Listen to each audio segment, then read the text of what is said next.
Well mga parkoy, welcome back to my channel.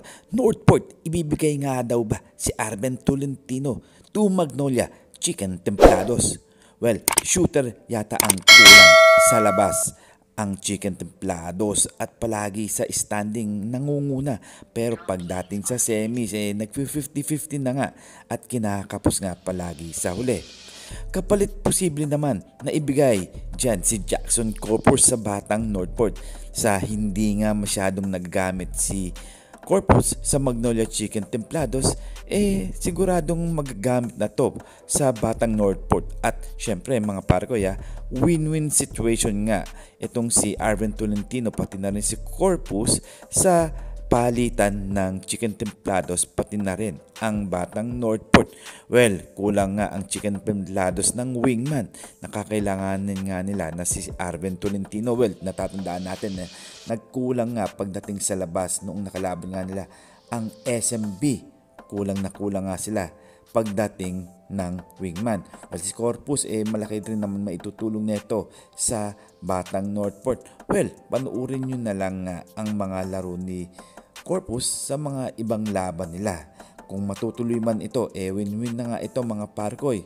Well, syempre, sino nga ba ang magdidesisyon yan? Syempre, yung mga coaches at ang matataas na umahawak sa kanila. Well, hintay-hintay na lang tayo mga parkoy kung matutuloy ang mga trade rumor na yan. So, kayo na lang ang humusga dyan. At syempre, may pag-uusapan pa tayo na talagang ikagigimbal ninyo mga parkoy dahil nga posible na nga mangyari ito sa susunod na season o pwede rin mangyari ngayong season na to. Well, alam naman natin na ang mga team ngayon talagang nagpapalakas, di ba mga parkoy?